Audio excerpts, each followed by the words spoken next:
আমাদের নবীজি হজরত মুহাম্মদ সাল্লাল্লাহু আলাইহি সাল্লাম বলেছেন, দোলনা থেকে মৃত্যু পর্যন্ত শিক্ষার সময়। এখানে উনি বলতে চেয়েছেন যে একটা মানুষ জন্মগ্রহণ করার থেকে শুরু করে তার মৃত্যু হওয়া পর্যন্ত সে কিন্তু শিখতেই থাকে। শেখার কোনো আলাদা নির্দিষ্ট বয়স নেই বা সময় নেই। আপনি যে কোনো বয়সে যে কোনো সময়ে কিন্তু আপনি যে কোনো জিনিস শিখতে পারেন। আসসালামু আলাইকুম, সাথে আছি আমি রুমিজ বিল্লাহ। এই যে গতকালের সেই কেক, এটা দিয়েই এখন একটু সকালের নাস্তা হয়ে গেছে, বলতে পারেন যে মাঝখানে যে ব্রেক সেখানে একটু নাস্তা করে নিচ্ছি। আর আমার চা খাওয়া হয়নি সকালে, তো চায়ের সাথে ভাবলাম একটু কেক খাই, কলা খাই। আর এদিক থেকে খালা এসেছেন, তাকেও একটু দিলাম। আর এই যে ভাত রেখেছি, খালা এই কারণে এসেছেন, আচ্ছা আমার যে রাতে যে ভাতটা থেকে যায় ওইটা আমি সব জড়ো করে রেখে দিই খালাকে দেবার জন্যে। খালার ছেলের বউয়ের অনেক হাঁস আছে, তা খালা এরকম বাড়িতে বাড়িতে যে এরকম ভাত কালেক্ট করে ওইগুলো হাঁসকে খাওয়াবার জন্যে। তো আমারও যেটা ভাত থাকে আমি সেটা রেখে দিই। তো আজকে কিন্তু সকালবেলা যখন নাস্তা করেছি তারপরে আমি এই মুসলিম সভ্যতার 1001 আবিষ্কার এই বইটা পড়তেছিলাম। এই বইটা কিন্তু আমি আগেও একবার আপনাদের সাথে শেয়ার করেছি, তখন আমি চিকিৎসা বিজ্ঞান নিয়ে আমি শেয়ার করেছিলাম। কারণ এখন আসলে আমি আগের মতো ওইভাবে পড়তে পারি না। দেখা যায় যে একটা বই আমি এক নাগারে সম্পূর্ণ শেষ করতে পারি না। যে কোনো চ্যাপ্টার আমার ভালো লাগলো পড়লাম, এবার আর একটা বই আবার পড়লাম কিছুটা, আবার পিছনে বইতে ফিরে আসলাম, আমি কিন্তু এভাবে পড়ি। তো এইবার আমি বইটা ধরেছি, যে চ্যাপ্টারটা আমি পড়ছি এখানে হচ্ছে অঙ্ক, বীজগণিত, রসায়ন, এরপরে ভিত্তি করে যে অধ্যায়টা আমি পড়ছি এটা হচ্ছে হাউজ অফ উইজডম, একটি বুদ্ধিভিত্তিক পাওয়ার হাউস। এখন আমি এই অধ্যায়টা আজকে সকালবেলা পড়েছি এবং আরও একটু বাকি আছে, 3 পৃষ্ঠার মতো বাকি আছে। তো এটা হচ্ছে 9ম শতাব্দীর শুরুর দিকে, আর এখানে হচ্ছে সময়টা দেশ হচ্ছে বাগদাদ, ইরাক, এবং ব্যক্তিত্ব ছিলেন খলিফা আল মামুন।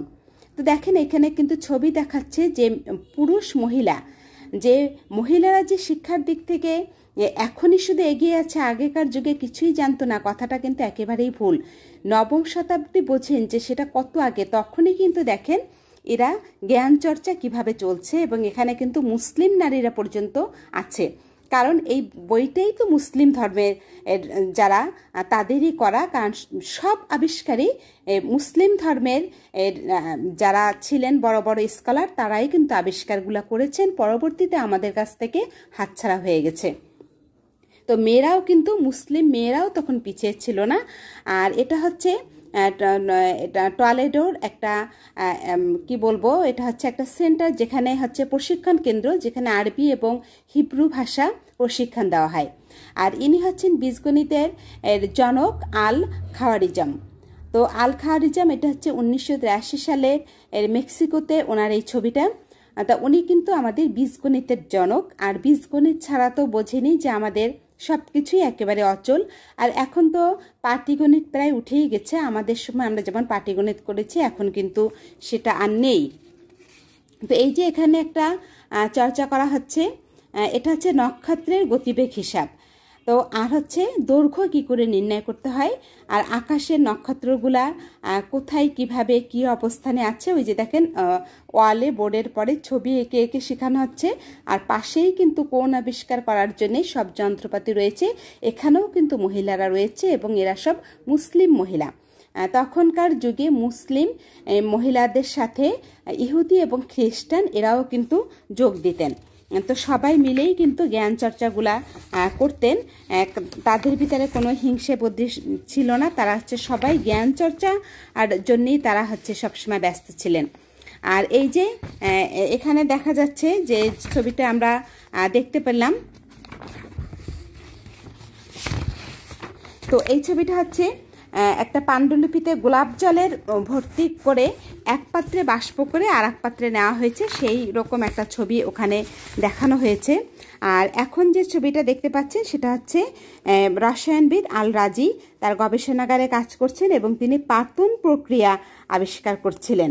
আর এই যে পাতন প্রক্রিয়ার মাধ্যমে কিন্তু যেটা আবিষ্কার হয়েছে সেটা হচ্ছে যে প্রথমে যেটা আবিষ্কার করা হয়েছে সেটা হচ্ছে সুগন্ধি। আমরা যে এখন ওই যে আতর, তারপরে সেন্ট, আমরা যেরকম দামি দামি জিনিস ব্যবহার করি না, এইগুলি কিন্তু এই মানে পাতন প্রক্রিয়ার মাধ্যমেই কিন্তু এগুলা হয়েছিল। তো এটা কিন্তু রসায়নবিদেরই একটা অংশ। আর হচ্ছে এখন যে ছবিটা আপনারা দেখতে পাচ্ছেন আরবি ভাষায় ছবিটা লেখা, আর তখনকার ব্যক্তিত্ব ছিলেন আল রাজি এবং জাবির ইবনে হাইয়ান। তো আল রাজির কথা তো বললামই, যিনি পাতন পরীক্ষা আবিষ্কার করেছেন। আর এটা হচ্ছে একটা পাতন প্রক্রিয়া কিন্তু এখানে দেখানো হয়েছে। এটা হচ্ছে 18 শতকের একটা ছবি। আর এটা হচ্ছে কীভাবে ঘনীভবন পদ্ধতিতে শীতল পাত্র থেকে প্রাপক ফ্লাস্কে পৌঁছে দেওয়া হয়।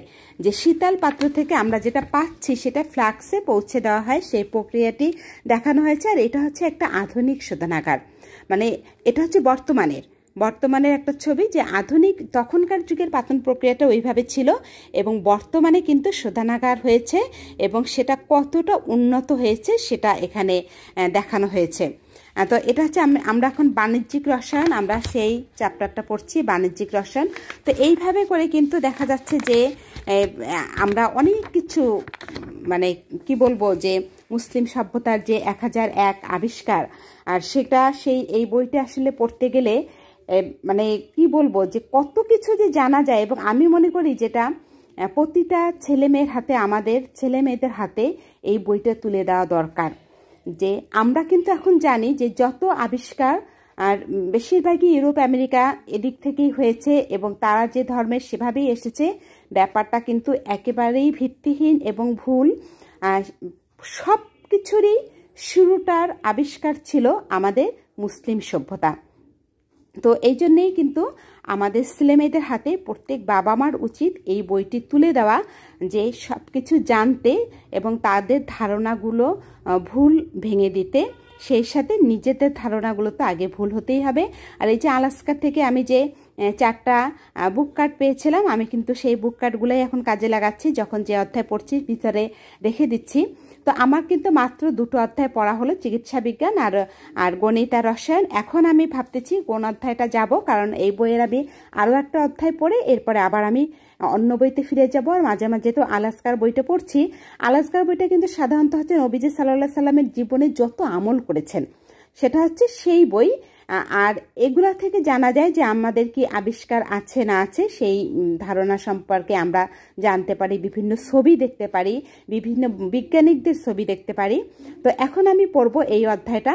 তো এই অধ্যায়ের ভিতরে কি আছে আমরা একটু দেখিনি। এটা কিন্তু হচ্ছে 8ম অধ্যায়, মহাবিশ্ব সম্পর্কিত আবিষ্কার। তো এই যে মহাবিশ্বে কি কি আছে, চাঁদের কলঙ্ক, নক্ষত্রপুঞ্জ, তারপরে উড্ডয়ন, জ্যোতিষ্ক বিজ্ঞানের যত যন্ত্রপাতি আছে আমরা কিন্তু সব এর ভিতরে জানবো। এবং যখন আমি এই 8ম অধ্যায়টা পড়ব, ইনশাল্লাহ আমি আপনাদের সাথে শেয়ার করার চেষ্টা করব, মানে করবই, সেটা যেভাবেই হোক। আমি আগে অধ্যায়টা পড়া শেষ করি, এরপরে এর ফোকাস অংশগুলি আমি আপনাদেরকে তুলে ধরবো।